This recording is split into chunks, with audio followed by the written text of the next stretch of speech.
हाय बेटी ने जवानी की दहलीज पर कदम रखा ही था कि बूढ़े बाप का सहारा छीन लिया गया। जब बूढ़े बाप की मैयत को घर से उठाई गई, बूढ़े बाप का जनाजा घर से उठाया गया, तो बेटी ने बाप की चारपाई का पाया पकड़कर कहा, अब्बू तू तो अल्लाह के हवाले हो गया, ये बता कि बेटी को किसके हवाले करके जा रहा है। अब्बा तू तो चला गया, ये बता कि मेरा क्या बनेगा। अब्बा तेरे जाने के बाद कहीं मेरी जवानी खाक में तो नहीं मिल जाएगी। तेरे जाने के बाद मेरे भाई मुझे रोटी देना पसंद करेंगे या नहीं करेंगे, मुझे जूता कपड़ा लेके देना पसंद करेंगे या नहीं करेंगे, पता नहीं मेरे दुख सुख में वो मेरे भाईवाल बनेंगे या नहीं बनेंगे। तो कहीं जमाना मुझे यतीम समझकर धुतकार तो नहीं देगा। भाइयों के होते हुए भी कहीं मैं यतीमों की सी जिंदगी तो नहीं गुजारूंगी। अब्बा तेरे जाने के बाद कहीं मुझे दूसरों के उतरे हुए कपड़े तो नहीं पहनने पड़ेंगे, दूसरों का बचा हुआ खाना तो नहीं खाना पड़ेगा, कहीं मुझे लावारिस समझकर मुझ पर तरह तरह के इल्जामात तो नहीं लगाए जाएंगे। खैर बाप का जनाजा उठ गया।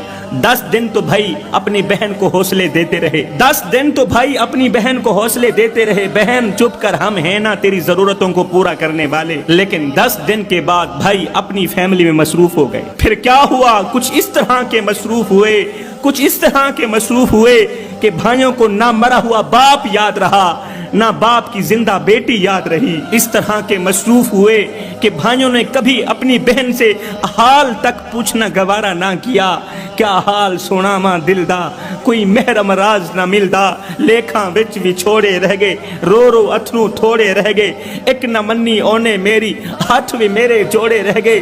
पुत्र हुन ते आजा हुन गल चला, क्योंकि जिंदगी दे दिन थोड़े रह गए। हिजर तेरा जे पानी मंगे ते मैं खूह ने ना दे केना, जी कर दे तेनू कोल बिठा के दर्द पुराने छेड़ा। भाई इस तरह के मसरूफ हुए, इस तरह की मसरूफियत में गर्क हुए कि भाइयों ने कभी बहन से हाल तक पूछना गवारा ना किया। फिर एक वक्त आया कि बड़े नाजो नाम से पलने वाली बेटी, बड़े नाजो नाम से पलने वाली बेटी दूसरों के घरों के बर्तन मांज कर गुजर बसर करने लगी। हाय जिस शहजादी ने माँ बाप के होते हुए कभी अपने घर का झाड़ू पोछा नहीं किया था, कभी अपने घर की सफाई सुथराई नहीं की थी, आज वो दूसरों के घर के वॉशरूम साफ करने पर मजबूर हो गई है। फूलों के बिस्तर पे सोने वाली शहजादी को वक्त ने कांटों के बिस्तर पे सुलाने पर मजबूर कर दिया। वक्त गुजरता गया, जवान बहन की जवानी खाक में मिल गई, मगर भाइयों को जरा भी शर्म ना आई, भाइयों को जरा भी रहम ना आया। रिश्ते तो आते थे मगर भाई ये सोचकर रिश्तों को टाल देते थे कि अगर बहन की शादी कर दी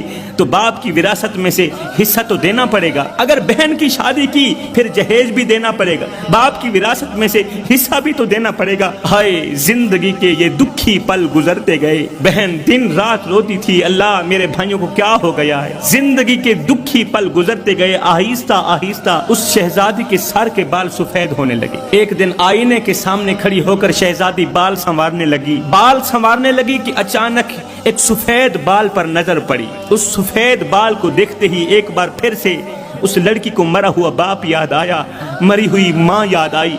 एक बार फिर से उसकी चीख निकल गई कि आज अगर मेरे माँ बाप जिंदा होते तो मुझे टेंशनों वाली जिंदगी ना गुजारना पड़ती। आज अगर मेरे माँ बाप जिंदा होते मुझे दूसरों के घर के वॉशरूम साफ ना करने पड़ते, मेरी खूबसूरत जवानी खाक में मिलकर खाक ना होती। जवानों मैं तुमसे पूछना चाहता हूँ, ईमान से बताओ, जवान बहन की जवानी खाक में मिलाने वाले कौन थे? बहन का हक मारने वाले कौन थे?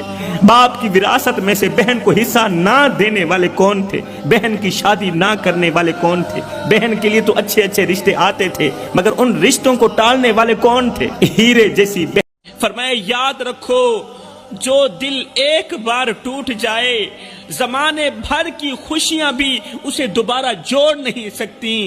दिलों को तोड़ने से पहले इतना तो सोच लिया करो कि वो दिल अल्लाह के नजदीक कितने कीमती हैं।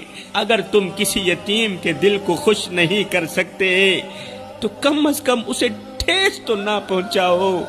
रसूल करीम सल्लल्लाहु अलैहि वसल्लम ने फरमाया यतीम का दिल अल्लाह की अमानत है, और जो इस अमानत को ठेस पहुंचाएगा